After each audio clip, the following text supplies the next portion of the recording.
at the United Nations Interfaith Conference on Religion and Prejudice in 1991, has been a featured presenter at the Parliaments of the World's Religions many times, including the one held in Chicago in '93, Barcelona, Melbourne, and Salt Lake City, as well as a featured presenter at the Encuentro Mundial Interreligioso.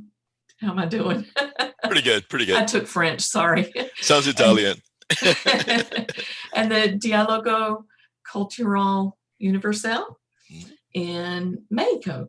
More recently, he spoke at the Religions for the Earth Conference and at the concurrent People's Climate March in New York City.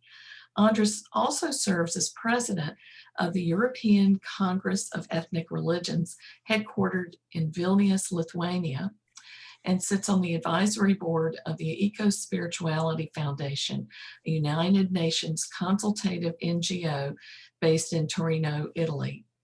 Originally from, is it Galiza? Galicia.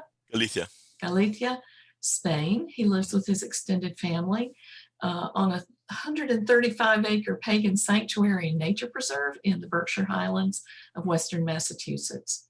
And we are going to have just a fairly informal conversation. Andras and I have worked out some interview questions, but they're really just to get him to talk to us and share a lot of his wisdom. So with that, let me just turn to Andras now and say, how and why did you become interested in interfaith? How did you end up on the Parliament board? Well, first of all, let me say thank you for inviting me, and I'm delighted to be here with you, with all of you. I can't see you, but I know you're there. So let's see. Well, I got involved in interfaith pretty early on. I think it was 1975, and I spent most of the 70s at Harvard University, working as a librarian and also taking graduate courses and stuff. So I had a friend who called me up one day, and she said, she worked at the divinity school, and she called me up and she said, we're having an interfaith day of presentations. And I didn't know what interfaith was, but she said, would you be up for being in a panel discussion? And I said, sure, why not? Sounds interesting. So they put me on this panel on deviant cults. Ooh. And with these two other guys who were really weird. I wasn't weird, but they were really weird. No, one of them was a member of the Process. If any of you are old enough to remember what the Process was, it was not even Holly. This was a religion, I guess, that saw Jesus and Satan as being essentially two aspects of the same divinity. So these guys would dress up in black from head to toe and hang out around Harvard Square and hand out pamphlets. And then the other guy was a guy from Eckankar, which was the astral projection religion. And they were using the term deviant in the academic sense of something that is out of the norm. But deviant has other kinds of connotations, so it was a little weird. But it was interesting. And then a few years later, in the early 80s, my wife, Deirdre, and I became members of the Greater Boston Interfaith Council, which had been founded by Professor Harvey Cox, who wrote The Secular City. And I guess we were like the first pagans that most of these people had met. They were, mostly Christian ministers of one stripe or another, and a couple of rabbis, and a Native American medicine man of the Wampanoag people, and and so on. It was very interesting just getting to know each other and what have you. And in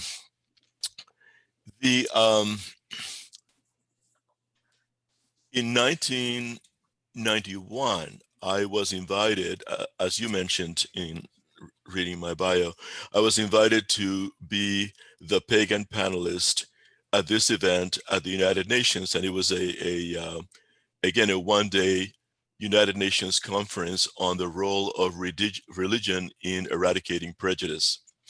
So there was a Protestant theologian, there was a rabbi, there was a Hindu representative, there was a Native American man, I think there was a Baha'i and a Muslim and an atheist and me. And so we got to talk about what we thought we could offer to that particular topic. And before we went on, the Christian representative asked us if we minded if he went last. And so we said, sure, no problem. And so we all said our piece, and then it was his turn, and he gets up there in front of the United Nations, and he says, as a Christian, I don't know what, if anything, my religion has to offer to this conversation, because my religion has been responsible for so much of the prejudice in the world today and of the conflicts that have ensued from that prejudice. So what I would recommend is that Christians simply shut up, that we be quiet, we be silent, and we listen. And that we especially listen to people like Native Americans and pagans who have been actually the victims of religious prejudice, and hear what they have to say. Goodness. And you could have heard a pin drop. I mean, it was like, and I had tears in my eyes. I was overcome. I had no idea he was going to say that. And then in the very next moment, I started to feel really uncomfortable. And I realized the reason was that in many ways, he was also issuing a challenge. He was saying, here is the table. Here are the empty chairs. Come sit with us. We want to hear what you have to say. Now tell us what you have to offer. And I thought, what do we have to offer? Pagans are notorious for really not focusing on theological issues, on looking at some of the questions that other religions have grappled with. And, and I think that's one of the most important and valid criticisms of the modern pagan movement. And so I started to think, well, I can imagine what we could offer in terms of, the role of women in, as priestesses and ministers and so on. I could imagine we have something to offer in terms of,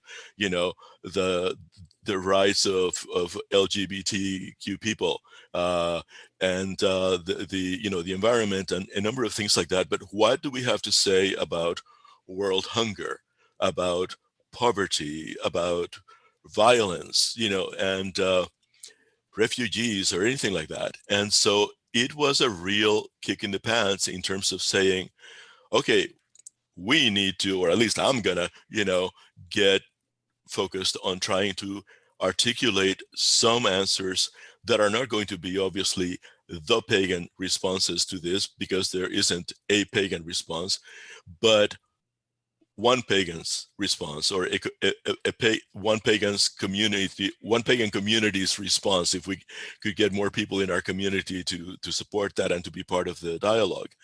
And so that was a real important moment for me.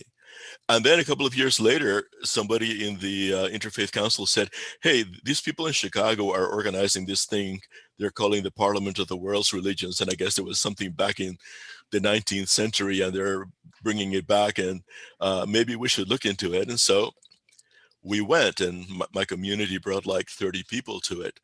And I will never forget showing up in Chicago in the convention part of this fairly small hotel, the Palmer House Hotel in downtown Chicago, and looking around and seeing all of these people from all of these races and religions and geographical locations and everything.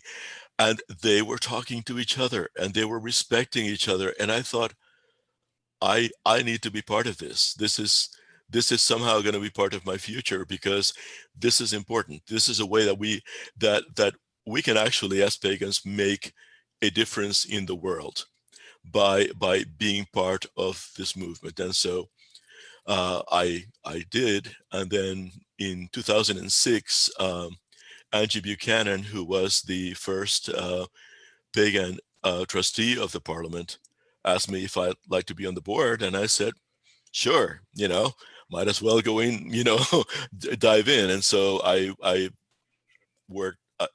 I've been on the board for like 13 years. I'm on rotation right now because we rotate every so many years. But it's been a really interesting experience helping to organize the parliaments and engaging in dialogue with all of these amazing people from all over the world. That's great. I would like to point out, Carl, I'm going to put you on the spot for a moment. Dr. Carl Evans, who's Chair Emeritus of our Department of Religious Studies here at the University of South Carolina, was one of those original planners. So I don't know whether you met or not, but we might have had it, yeah. You may have had the opportunity. Carl, I'm going to unmute you in case you want to say anything, but if you don't, you do not have to. But I wanted to show respect here. So tell me how that experience has changed your spiritual path going forward. Well, in so many ways, and I think the major thing that I've taken from that has been what I said earlier, that there is that it's important for pagans to look at our practices, look at our traditions, and see what and how we can share some of that with other people, because it's a way not only for people to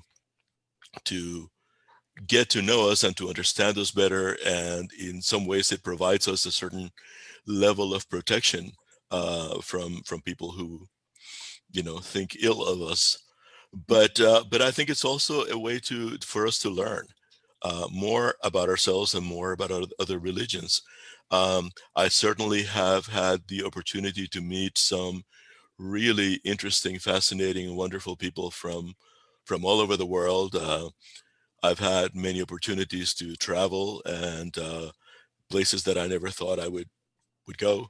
A number of doors have opened because I was involved in the interfaith movement, and and my community has been certainly from the beginning of the parliament in modern times in '93. My community has been very involved. We have sent delegations to every single parliament that has happened, and people, we've had as few as like 3 people and as many as like 30 some people showing up, and we have also through the interfaith movement and through the parliament been able to not only contact people who are non-pagans, but pagans from other places. We had the parliament in Barcelona in 2004. I had already been in contact with a lot of my country folk on the internet before that, so I alerted them that this event was happening, and we had well over 100 pagans from Barcelona, from Sabadell, from many nearby places, Madrid, and we got to know them. And when we had the parliament in Australia, or when we had the parliament in Toronto recently, we had the opportunity to meet with a lot of local pagans, and some of them were just not had no interaction with the interfaith community in their cities. So that changed very quickly after they came to the parliament. So can I jump in and share? I'm musing on my own experience as you talk. I had become interested in interfaith a good many years ago from hearing Maka Nightmare talk about her involvement, and including connections with you, Don. Don Frew is here. Hi, Don. And by the way, for those who don't know, Don is, I believe, still on the board of United Religions International, URI, and has been involved with interfaith more years than I've been around. But anyway, I went to my very, very first pagan conference, gosh, I guess close to 20 years ago, and you spoke, and you had just come back from one of the parliaments. and you told about a gathering of pagans that night. And you said, we were so tired, but we really wanted to, these folks felt a little isolated, and they wanted to meet other pagans. And we got together in somebody's apartment. We just drummed and sang and chatted. And am I telling it right so far? Well, sort of, yeah. It was at a hotel. It was at this is in Barcelona, room. At the main hotel that we were in. Okay. And so this was sort of what do you call it? Like a cocktail hour reception kind of thing for all the pagans coming in from outside. And, Don was there, Michael York was there, a number of, and so after we got to know each other, we started like bringing out the drums and singing and dancing and chanting and all of these things. And there was this woman, her name was Alicia. She was actually from Argentina, but living in Barcelona. And she had been my main contact. And at that point in Spain, there wasn't even one single pagan organization in existence that was public, at least. And so she had, at the most, had met maybe like 10 pagans together. And so here were about 100 pagans from all over the world, people that, she knew as heads of pagan organizations, as authors, as performers, and so on. And her eyes, she didn't speak English at all. And her eyes were very, very big. And so she told me after she left that she ran to the nearest payphone and called her group, which was meeting at her apartment. And she said, I have something very important to tell you that I have just discovered. I have to tell you that we really are swans. I have been to the pond, and we are not little ugly ducklings. We are swans. And I mean, I can't tell the story without starting I to, still get a shiver. but for her and for them, it was such a revelation that, they were not alone, and it was just moments like those are just precious. And they really emphasize how much can happen through the interfaith movement. And I also, and as you probably don't remember, but when you were telling that in the big ballroom we were in, I just broke down when you said that she felt like the ugly duckling when he flew over the Lake of Swans. Oh, I've never gotten over the power of that story and how affirming it can be when other people look at us and recognize who we are, and that's okay, whether they're the same as us or not. But I also hear in your words some of what I have felt, which is, first you come along and you think, okay, great, the pagans are going to be included for a change, and people will find out who we are and find out that we're not deviants and that stuff. And then after a while, you realize, oh, I'm really learning a lot about religions that I never got out of a comparative religion course in college or visiting my boyfriend's synagogue when I was growing up. And then at some point, it's like you said, you look around that hotel lobby and you go, oh my goodness, look at, this is the world. This is the kaleidoscope that I'm part of. What a wonderful, wonderful gift to be able to be part of that. So you've talked about how Europeans all but forgot our indigenous earth-based spiritualities. I know not everybody's ancestry is primarily European, but mine is, and I've been, marching down those corridors of Ancestry.com and other sites, and, I'm really keen to have some idea, what did my people do before they got caught up in the Reformation or this or that? So what can you say about your work in that area? Well, it's complicated. I have been working for quite a while on a book that I'm trying to finish while I still have time, and so I there's so much material that I could share, but I'll try to be brief. One thing I would start by saying is that even for people who are not of direct European descent, the fact remains that regardless of where your people came from, we are living in a European culture in this country, and we're speaking a European language. And, we have a European-based educational system, a European-based economic system, and so on and so forth. So we are living in the milieu of a European-derived culture. And even if your people came completely from elsewhere, by being part of this culture through the language, through your participation, through your engagement, in many ways you have contact with the remote ancestors of that culture, and the not so remote ancestors as well, in much the same way that the so-called founding fathers of this country, in many impact all of our lives, regardless of who we are. Let me back up for a little bit and say, I grew up, I'm originally from Spain, from Galicia. My father was from Galicia. My mother was Cuban.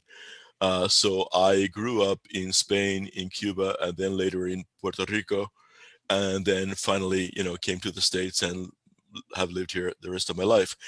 But I grew up in this very Roman Catholic Spanish society that most Hispanic people have grown up in. And but between the ages of 13 and 16, I had realized that I was not Catholic, and in fact that I was not Christian. So I didn't know what I was, because I was, I couldn't talk about it because I was surrounded. It was like coming out of the closet in a way, if I had spoken out about this when I was in high school. So I read as much as I could, but that doesn't really do anything unless you can actually experience it firsthand. So in the late 60s, I moved to Boston to go to college, and the New Age movement was happening, and there were all of the, there was Hinduism, Hindu groups, and Sufi groups, and Buddhist groups, and yoga classes, and all of these things. And they were all wonderful. I explored them and so on, but it felt like they came from cultures that were so alien to mine that I couldn't really do them justice. And so seemingly by coincidence, through a mutual friend, I met this couple from Scotland, from the western coast of Scotland. And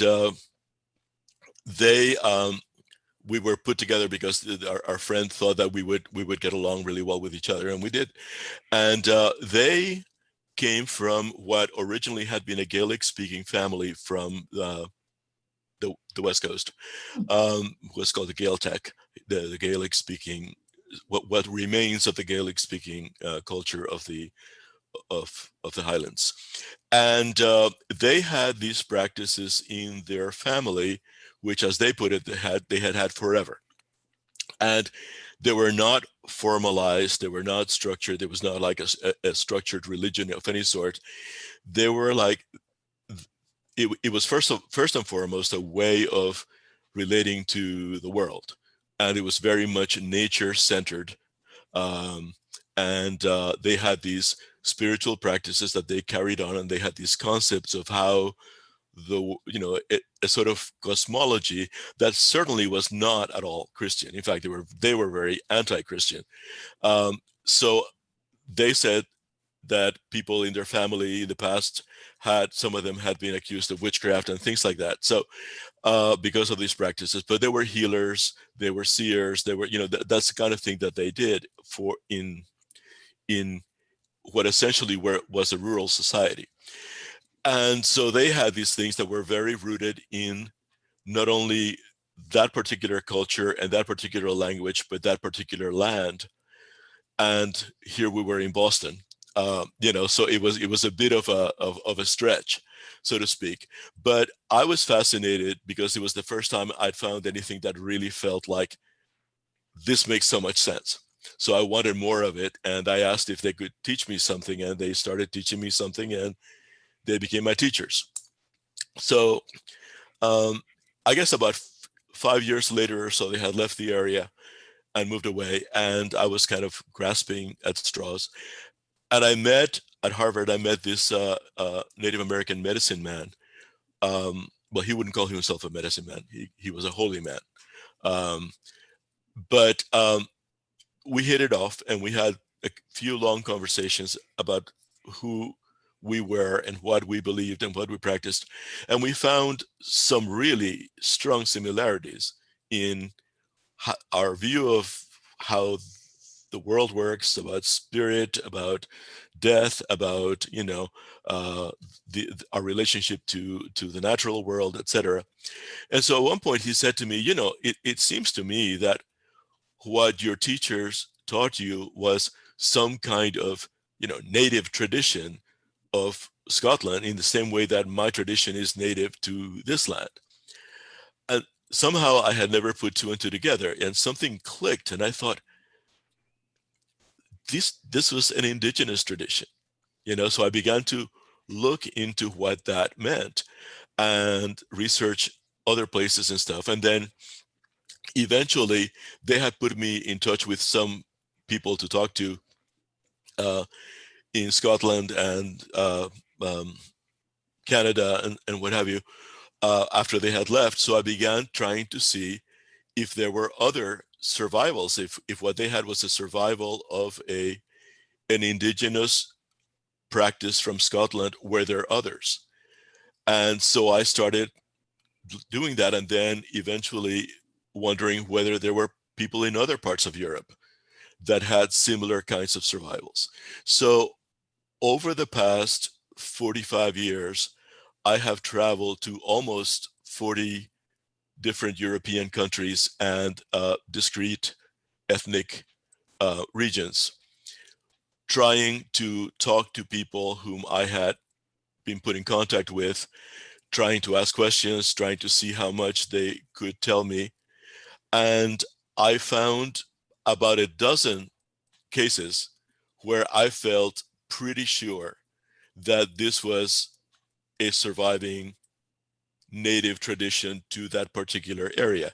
And they had certain things in common. They were all in very remote rural locations where people still spoke the original language, where it was poor regions that people were not interested in even traveling to.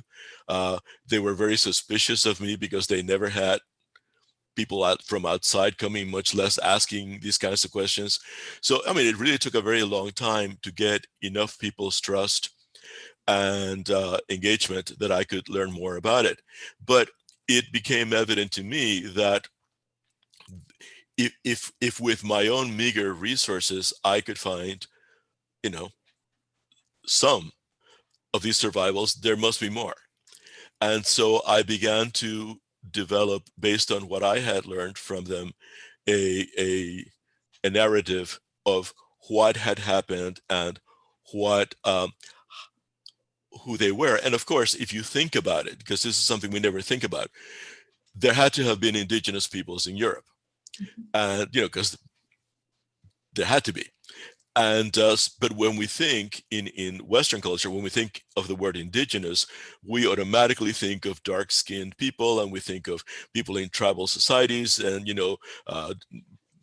bows and arrows and loincloths and all that stuff, which really is a form of implicit racial prejudice and ethnic prejudice. But in thinking about, well, who were the indigenous peoples of Europe, the obvious answer is the people that came to be called pagans. People like the Celtic peoples, the Germanic peoples, the Baltic peoples, the Basque people, all of those various kinds of peoples throughout Europe that had traditions that in many ways were very similar to those of indigenous peoples in other parts of the world. So I began to bring that through, primarily through the interfaith movement and the parliament at some of the events. And I have brought to the parliament some people from both Lithuania and Greece who at the very least were taught by people who still kept those traditions alive in their countries. So I suppose for what it's worth, my main contribution to the interfaith movement has been to bring about an awareness that there were indigenous peoples in Europe. And, when people in the interfaith community or academia think of paganism, they automatically think of the category of new religious movements. Mm-hmm. And certainly neo-paganism, modern paganism, it is not indigenous. It is a modern religion that has evolved, but it's not that neo-paganism is not the only form of paganism there is.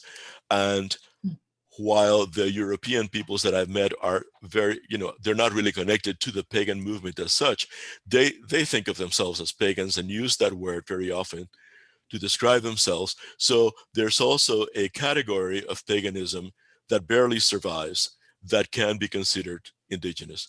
And it's been also really interesting to see the response of indigenous peoples from other parts of the world when they suddenly think of indigenous Europeans, because they've wondered, were there indigenous Europeans and what were they like? So that's in a nutshell. That's one thing that I would tell you, a very short anecdote. In 2009 at the Parliament in Melbourne, Australia, was really the first time that I talked at great length about this. And for some of the local pagans, this was not something they had ever considered. So they had very mixed feelings about it. But there was this one guy, his name is Gavin Anderson. He's become a good friend. And he was the public information officer for, I think, the largest pagan organization in Melbourne. And he told me that he had gotten into a conversation with a Protestant minister. And the minister said, "So what is your spiritual tradition?" And Gavin said, "Well, I practice what remains of one of the indigenous spiritual traditions of Europe." And the minister responded, "Oh." And Gavin said, "Which you may be familiar with by the name of paganism." And he went, "Oh." And right then and there, in those two O's, that says everything, So I think that one of the things about talking about the indigenous roots of paganism, even if that's not what most people who call themselves now pagans now are practicing, is a way to help us frame the conversation about pagan traditions from a somewhat different perspective that I think is not only much more accurate, but also clarifies for people what it is. Because I really think that even if the modern pagan movement is not indigenous, the impetus to seek what has become known as paganism in modern times has been a yearning for the ways of our ancient ancestors, even if we don't really know exactly what those were. Okay, thank you. We have one question that you may or may not want to take. Thank you, Mary. Have you come across any indigenous religious traditions that were not pagan in one way or another? Say that again. Have you come across any indigenous religious traditions that were not pagan in one way or another? Well, okay, yeah, as I said, there's a lot to unpack. I use the word pagan exclusively for European traditions because the word pagan is originally a European word that was used by European peoples to designate other European peoples. And the only people nowadays really who call themselves pagan, or certainly overwhelmingly so, tend to be people of European descent. And so because of that, I think it's a way to identify, Native Americans don't call themselves pagans. In fact, for them, the word pagan is an offensive word because the Christians call them that. Indian people in India don't call themselves pagans. Japanese people don't call themselves pagans. So it's really, I think, inappropriate to talk about paganism as a world religion in that sense, where we're calling all kinds of people pagan because they don't call themselves pagan. And I think it's inappropriate to call people by something they don't call themselves or actually reject a name that they reject. But I think if we think of paganism as the indigenous traditions of Europe, obviously there are indigenous people in this country, indigenous people in Africa, indigenous people in Australia, indigenous people in Southeast Asia, all over the world, who certainly would not call themselves pagans, but are very much indigenous people. And you have indigenous people like the Maori people in Northern Scandinavia who are recognized by both the European Union and the United Nations and so on as an indigenous European people even though nowadays almost all of them are Lutherans. So, you know, it's that, I guess that's how I would put it. Okay, thanks. Sure. I wrote down that I wanted to ask you, what are your favorite memories and what's something you wish you'd done differently? And that's kind of a best of and worst of. And we can learn from both of those. Anything you want to share? And you did tell us the Swan Lake story. Yeah. That was a really great one. Well, you know, there's one that really sticks to me, and has stuck to me, and in a way it's connected to what we were just talking about. Back in 2007, the Parliament co-sponsored an event called the Encuentro Mundial Interreligioso in Monterrey, in Mexico, the Universal Religious Encounter, the World Interreligious Encounter. And I was sent as one of the speakers from the Parliament, and I was specifically asked to speak about Indigenous European traditions. So, you know, Spanish is one of my mother tongues. So when I got there, I did all my presentations in Spanish and everything else. And when we were introduced, and we had to get up on the stage and introduce ourselves, I spoke Spanish and said that I was there representing the Indigenous European traditions of Europe.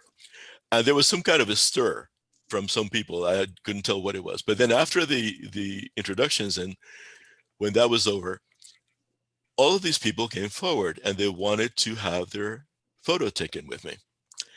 And I thought, yeah, sure, why not? And then at some point, I looked up and I realized that there was like this mob around me, and they all had cameras. And the young woman who was my assistant came running over because she thought I was in some kind of trouble. And so she said to them, he can't stay here. You know, you can go to his presentations and you can take a picture with him there if you want to. And I thought, this is very odd. You know, why do they want to do that? So suddenly I'm doing these presentations and in Spanish, and every room is packed to the gills with Mexican people. And then at the end, they all come forward and they want to have a picture taken with me. And I'm kind of weirded out because, first of all, I really don't like that kind of attention, and you know, it makes me uncomfortable. And I couldn't understand why, but I thought, well, maybe it's a local thing. But my friends there were saying, no, it's not. It's about you and somehow what you're doing here.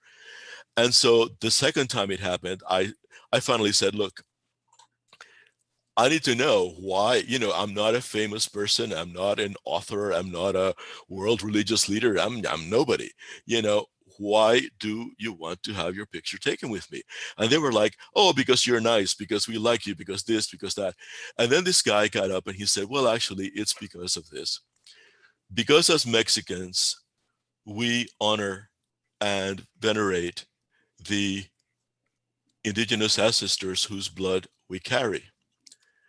But we also carry the blood of Spanish colonizers who came here and massacred our indigenous ancestors, destroyed their culture, took their lands.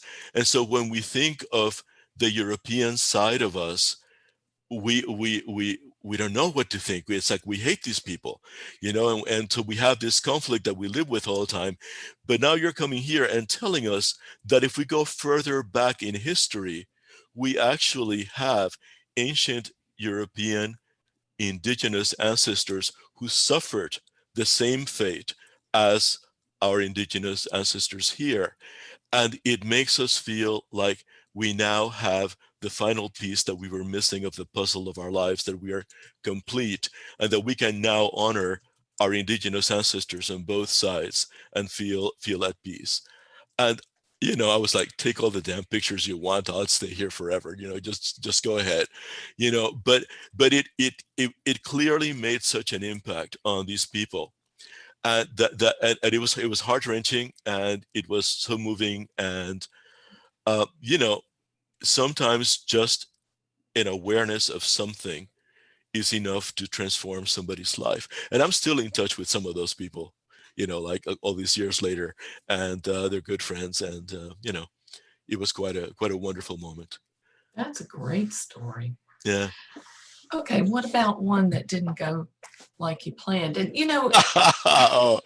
I have to ask about the Greeks that walked out, because we've got people here yeah. from today from a lot of different religions and who are very involved in interfaith activities. And so I'm just wondering if that, or maybe a different story, is an example of where there was some intransigent conflict.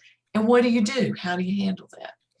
And most people here are not going to know what I'm talking about. Yeah, no, that happened at the 1993 Parliament, that there was a delegation of Greek Orthodox priests, mostly, who were there. And when they saw the pagans, and they saw that the pagans were, after that 1993 Parliament in Chicago, the first modern Parliament, a Canadian journalist said that the Parliament had been the coming out party for pagans in the interfaith movement, because we were very public and very visible and very present and very different. So, but when the Greek Orthodox delegation saw us, they got up and they walked out, and they said, if the Parliament has these people invited, then it can't really be serious about talking with other religions that are real religions and not a bunch of fly-by-nights. And and that prejudice is still there. I know that there are, for example, a couple of well-known interfaith organizations, I won't name them, but that have, at least privately, criticized the Parliament for having had pagans on the Board of Trustees, and saying that you're not taking it seriously. And they would never have a pagan on their Board of Trustees. So that kind of thing happens. There, with the interfaith movement, I think there is what we could maybe call the visionary aspect of it, which is the ultimate idea, the goals, the aims, the values that the interfaith movement seeks to promote. And they're very worthy goals. And then there's the pragmatic side, which is how you manage that, how you organize that, how you produce the events, how you run the organizations, how you fund the organizations, the machinery that makes it all possible. And that side of it is one that I've had a lot of problems with, because I feel that a lot of the time people who are running a lot of organizations like that are not necessarily in harmony with the values they are espousing. They're not practicing what they preach. And when I hear things like staff people who have been treated like chattel by board members or by speakers, when I hear of supposedly living saints who have millions of followers, who dressed down a staff person and reduced her to tears because they had not gotten a spot on the opening plenary at the Parliament to speak. You have to say, what's going on here. So I think if I have any regrets along those lines, is that maybe there were places where I could and should have pushed harder to stop something or change something. And but it's hard when you're dealing with a whole, it's not one person making decisions, it's a whole group of people. So I think that there's still a great deal of prejudice, especially toward minority religions within the interfaith movement, that is often masked as politeness, but it isn't really respect. Well, I'm just digesting that one. Yeah. How and why should pagan and other earth-based spiritualities be involved in interfaith work? Well, and remember, most of us are operating on a grassroots and local level. Right. I think I have known a number of pagans who either have joined interfaith councils or have attended big events like the Parliament and stuff like that with a chip on their shoulders. And they'll come in with the attitude of, I'm gonna teach these people, I'm gonna tell them, show them what paganism is about. And I think they're often surprised to see that the members of those organizations or events already know quite a bit about paganism. That, pagans have been involved in the interfaith movement for a very long time. Uh, Circle Sanctuary, Covenant of the Goddess, EarthSpirit Community, many other pagan organizations have been involved at both the local, regional, and national and international levels of the interfaith movement. So people are very open to it. Plus, on top of that, a lot of the people who are drawn to interfaith work tend to be the most liberal elements in their spiritual traditions. And so there are people who are concerned with social justice, with pluralism, with inclusion, with redressing uh, uh, evils that have been done, and so on and so forth. So they're already open to hearing about who we are and what we have to say if we come in with respect, with openness, with friendship, and don't go in with the kind of all Christians are, terrible and they hate us attitude that a lot of pagans have. I think pagans can learn a lot from the interfaith movement, and through the interfaith movement, we can learn from other religions about how, for example, to organize ourselves, how to develop organizations, institutions. There's that word that pagans really are reluctant to use, but we have to think in terms, if we're going to think about this having legs, about this lasting more than just a couple of generations, we have to think about what it's going to be like in the next several generations and what we have to offer. So to those people that come after us. So oftentimes pagans who are originally from Christian backgrounds, dysfunctional Christian backgrounds, and they will say, oh, we don't want to replicate what the Christians did. Well, Baha'is organized themselves, Jains organized themselves, Hindus organized themselves, Native Americans organized themselves and raise funds and have institutions for their communities, and they're not Christians. So we can learn from them. We can learn how to adapt some of those practices to ourselves and not be so resistant, because until and unless we have something that promotes permanence, we are, I'm sorry if this offends anyone, but a lot of what passes for modern paganism is really not much more than some kind of sophisticated role-playing game. It's not what people live. It's not how they live their lives. And a lot of these people in the interfaith movement, whatever religion they come from, they live it on a daily basis. And I think that's a very important lesson for pagans to learn. Well said. Thank you.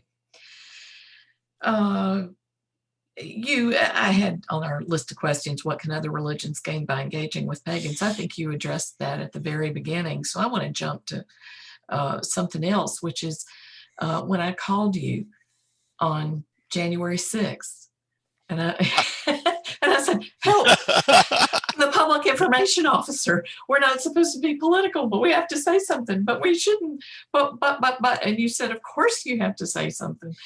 But you made a very good point, and I wonder if you'd like to address how interfaith skills can make a difference in how we make the world better and safer. I think it's, the reality of it, certainly in this country, is that we are, and we have been for a very long time, in the middle of a culture war.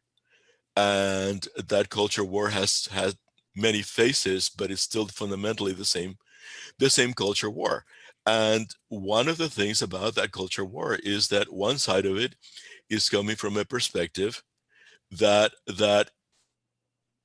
was recently imported from Europe at the time, and it was a very hardcore fundamentalist Christian perspective that was focused on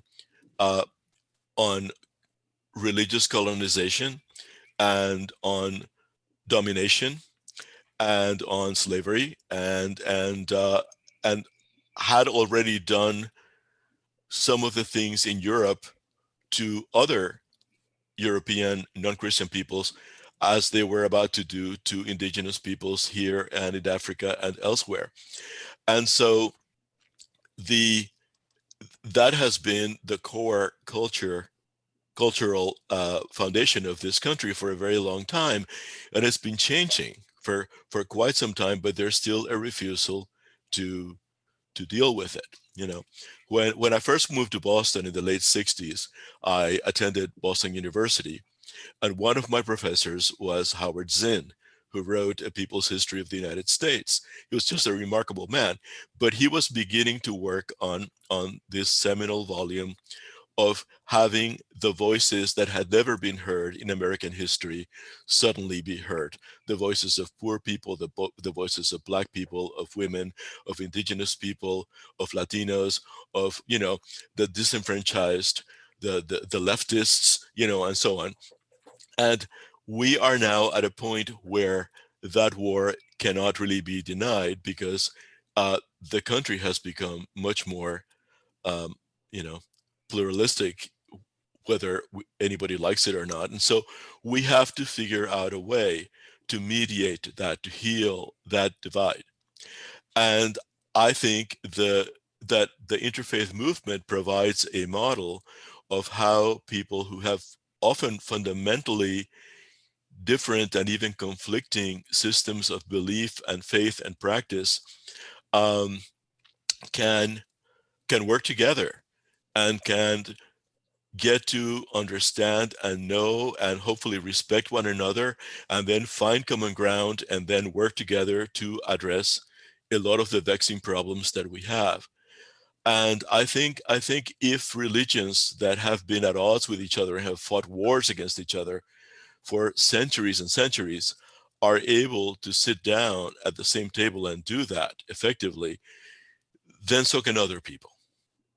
And I think that's one of the potentials that I and others have seen in the interfaith movement all along, to bring about a greater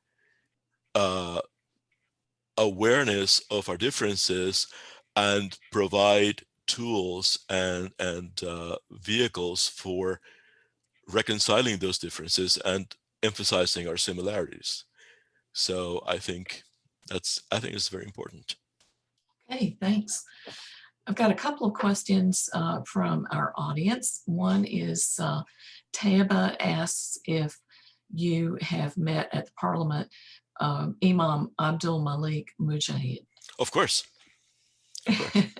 He was the chair of the Parliament for a number of years, and I mean I knew him before he became chair. He was a colleague on the board, and I worked very closely with him. You know, at one point we had a parliament all set up to go to happen in Brussels, and that fell through. So I worked with him to try to see if we could make it happen in Guadalajara, in Mexico. And so yeah. Nice. Does he live in Southern California by chance? No, I believe he lives in Chicago. Or at least he was living in Okay, Chicago. that's right. Yeah. I asked you that the other day. Okay, and then we have this question. Have you had any encounters with Matthew Fox? Not the pagan, but the creation spirituality guy. A long time ago, yeah. Do you find any value in the concept of global ecumenism that he espouses? Yes, and I mean, I haven't been in touch with him or read anything by him for a long time, so I'm not sure where his views are now. You know, I think when he first began articulating some of those voices, some of those beliefs and ideas, that he was a very fresh voice in certainly within Christian communities, to speak about the environment, to speak about that kind of reconciliation between us and the earth, and between us and other peoples, and so on.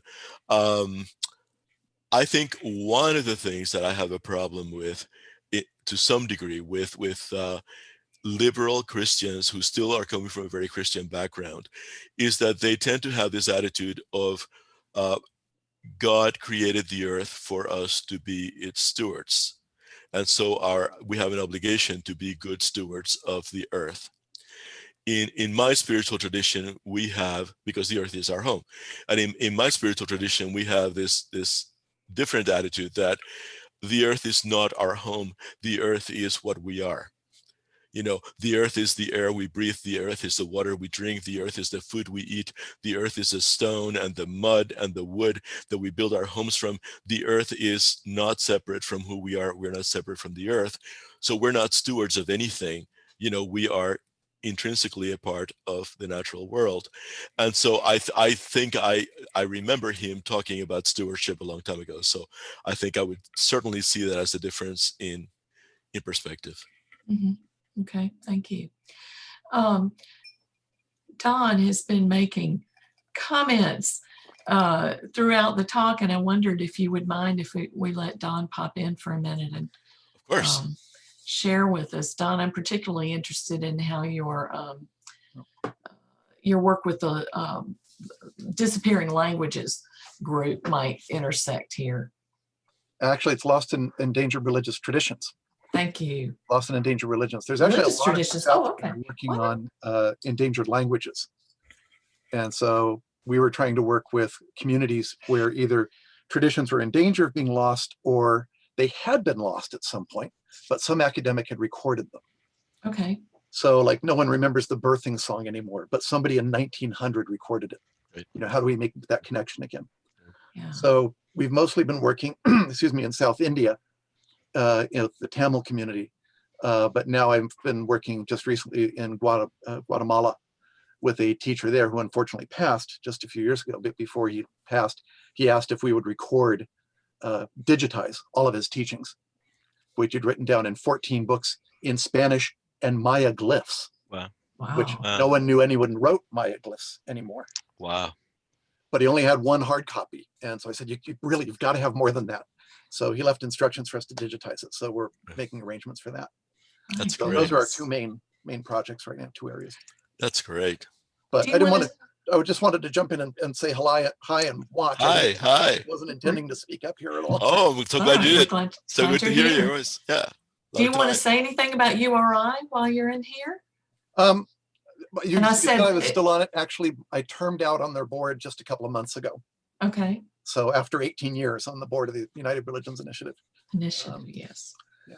But it's also a great group. The Parliament tends to pull everyone together in the world together into a great community to talk and sort of energize the whole community.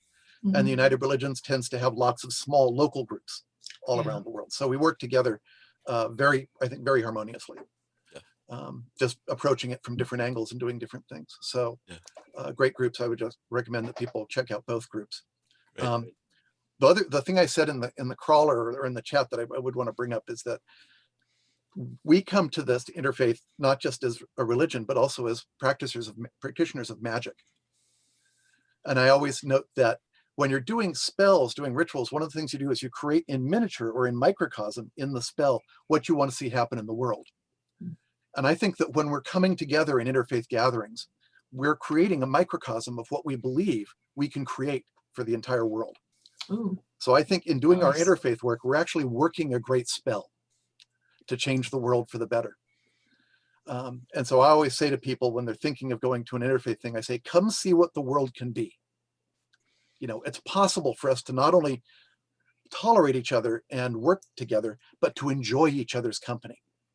You know, to want to go out for a drink together, you know, to want to sit down and chat. Exactly. You know, it's all building friendships. And that's what people don't expect. They figure, oh yeah, you know, you can tolerate this person, you can work on a project next to each other, but we're building relationships. You know, the people we meet through interfaith, and I know Andras will agree on this, the people we meet through interfaith become good friends. Oh God, yes, of course. You know, that's what it's all about, is building an ever increasing web of friendship around the world. I really believe interfaith is our last best hope for peace. If I can, you know, grab that line from someone else, I'm not sure who it is, but I'm with you on that.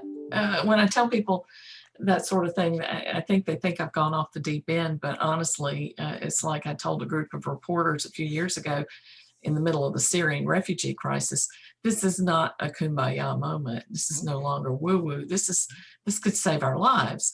And I saw that look of understanding pass across all their eyes at once. And that's when I knew I was on the right track with that. Well, and I think so many people in our community think that what we're doing, Andras, me, a lot of others are doing is basically public relations. Yeah. And they don't understand that it is so much more than that. Right. This is an opportunity for us to put our principles into action in a way that we could never do in our own groups. Our groups are just too small. But we wield absolutely inordinate influence in the interfaith movement. For the size of our groups, we have huge influence in interfaith because people are interested in what we have to say. They're interested in what we have to offer. And so we have an opportunity to act in the world in concert with others in a way we never could do on our own. That's beautiful, Don. Thank you. And on that note, I have to teach a class at the Chaplaincy Institute on interfaith, so I have to run. My best to Anna. Thank you. Thanks for being with us. And best to Deidre. And great talk. Keep up the good work. Thank you. You too. See ya. Bye-bye. Holly, I'm noticing a lot of things on the chat, and I'm wondering, is that savable, or some people are asking questions? Is there a way for me to be able to respond to them later, or? Yes, I think I've gotten most of the questions. Bob Hargreaves, the name of his organization is EarthSpirit, one word, and it's in, is it Glenwood, Massachusetts? Well, Glenwood is the place that we live in. It's in Western Mass, but if you go to www.earthspirit.com or .org, either way, EarthSpirit is one word. You can find not only information, but you can certainly reach me through that. I'm happy to give my email address out if it's. Please, if you'd like to, that's fine. Sure, my I address. can type it in as you speak it. Okay. Go ahead. Yeah, it's Andras Arthen, all one word, at gmail.com. It's pretty simple. All right. So, and yes, I will be saving the chats. Okay, great. ANDRASARTHEN at gmail.com. Yeah.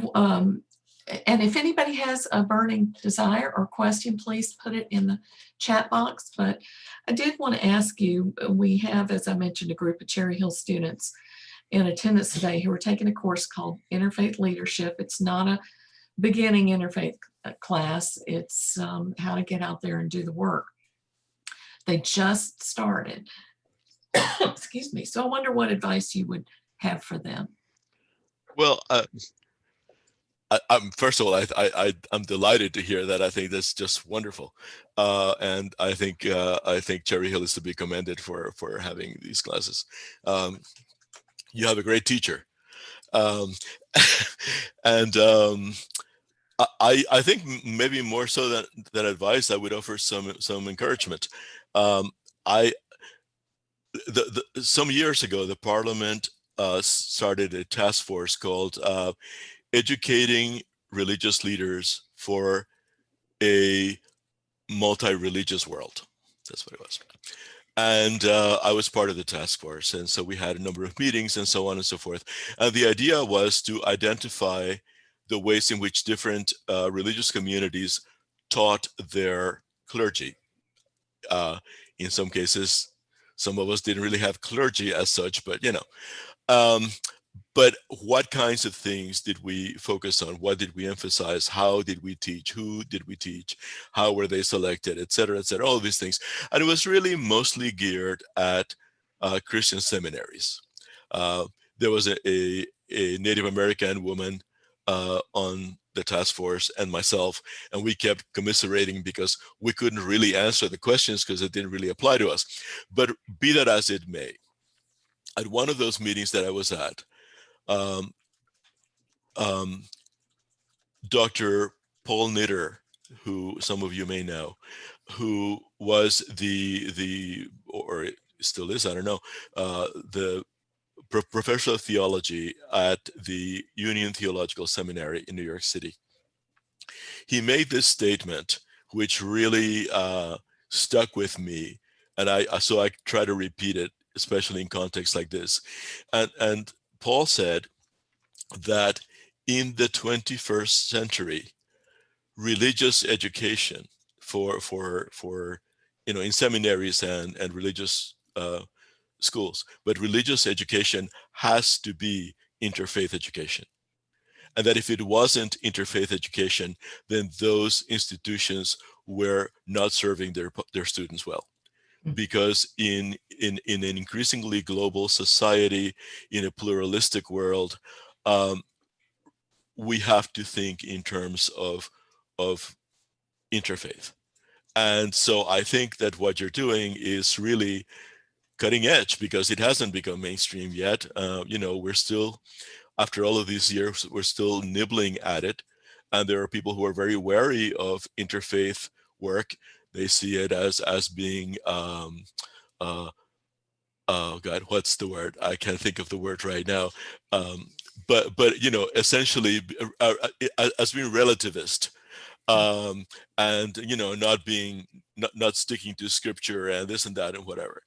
I can tell you though, one more thing that just sort of came to mind, and this is not my story, but the story of former executive director of the Parliament, Reverend Dirk Ficka, who is a Presbyterian minister.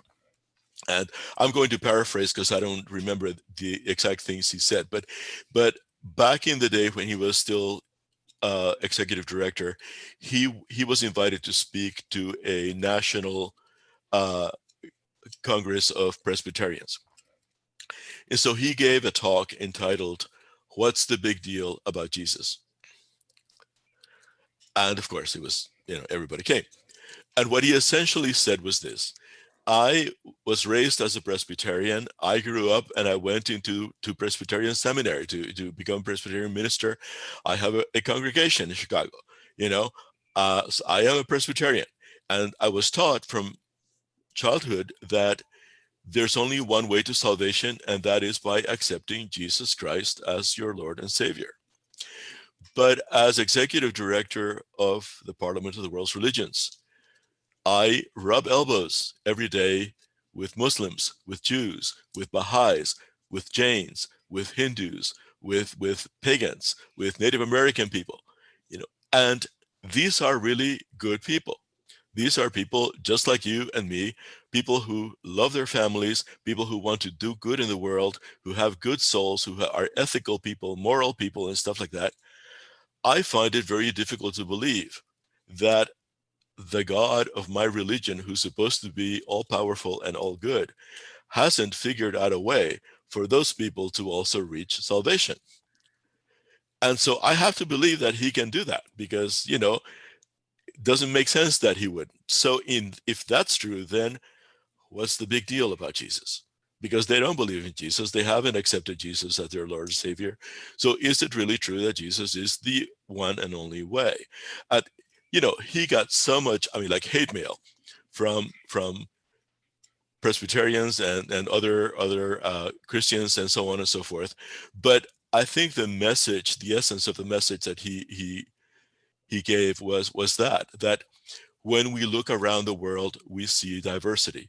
If we look at the natural world, we see diversity. It's the most fundamental relationship in the natural world, is to be diverse. And we find that among humans as well. Diversity of people, diversity of ideas, diversities of beliefs and languages. So if we are going to get along with each other, if we are going to save each other, if nothing else, and help save the world, we need to heal the differences, and we have to be open and embrace each other because of our differences, not in spite of our differences, but because of our differences. Embrace the differences within the embrace, and then we'll be whole. Amen, brother. Beautiful. I'm watching in case we have some last questions, but I do have a thought. We need to wrap up in just a few minutes, and this may be a little bit of a tangent, but I've done some research in recent years on multiple religious identities, blended religious identities. And I wonder if you'd like to say anything about how that may have changed the complexion, of interfaith work. I know I didn't give you any prep on that. Well, do you know what I mean? But what do you mean by multiple? Like one person having more than one religious identity? Yeah, people will you know, and maybe they were raised like Obama or Kamala Harris, you know, with parents from two very different cultures and religions, or people, or pagans who still feel an affinity with Jesus, Are you or talking? some aspect of their Christian upbringing.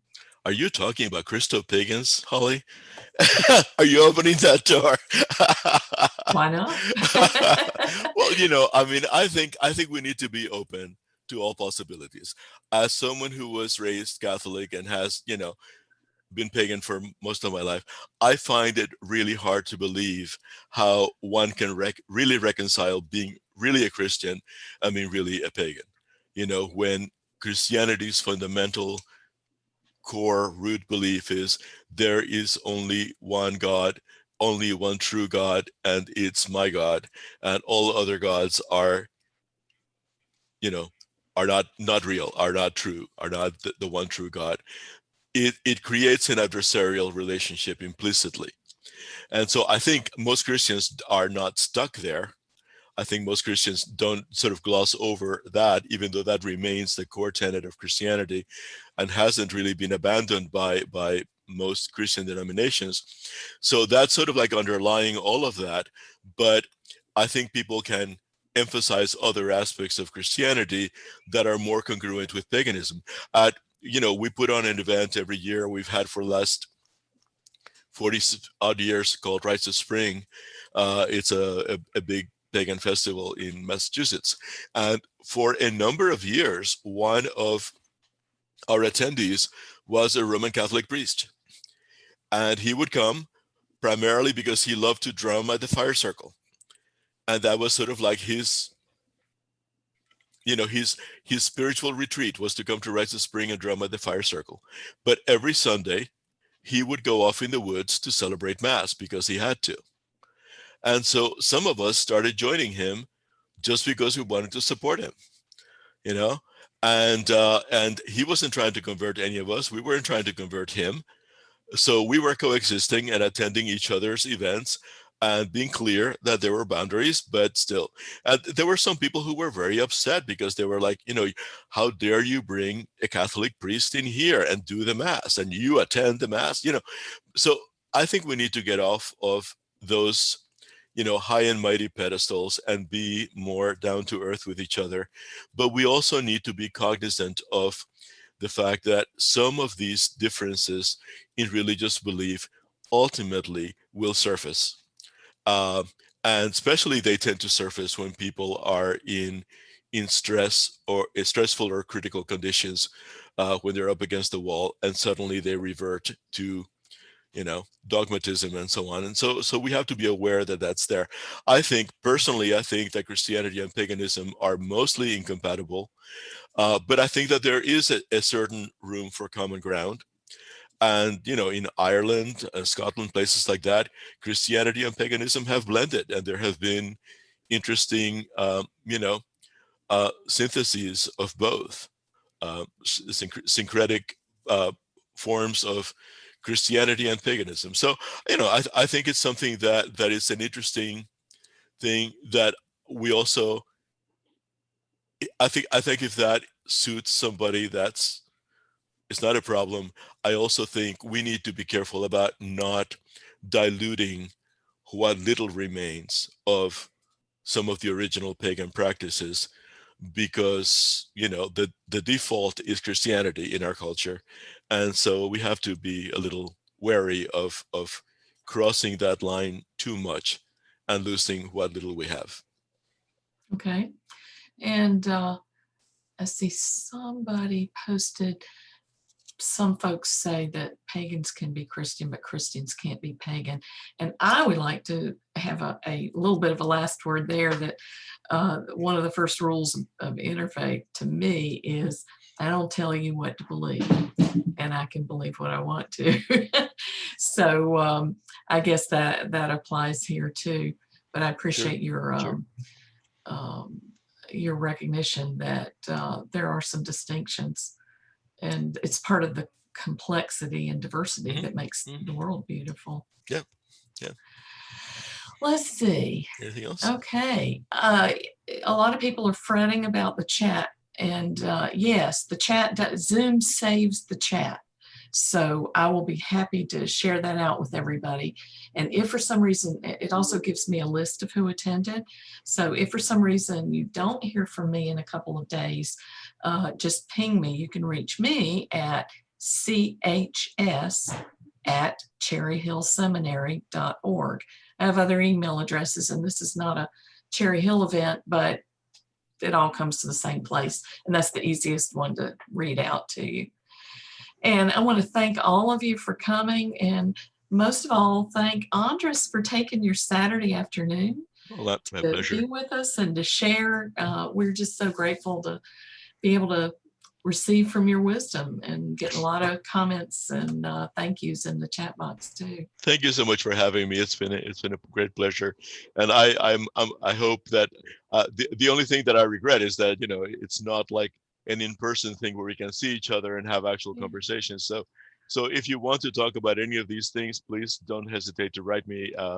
I don't know that I can see anybody's email addresses or whatever here, but but if you have my email address, feel free to.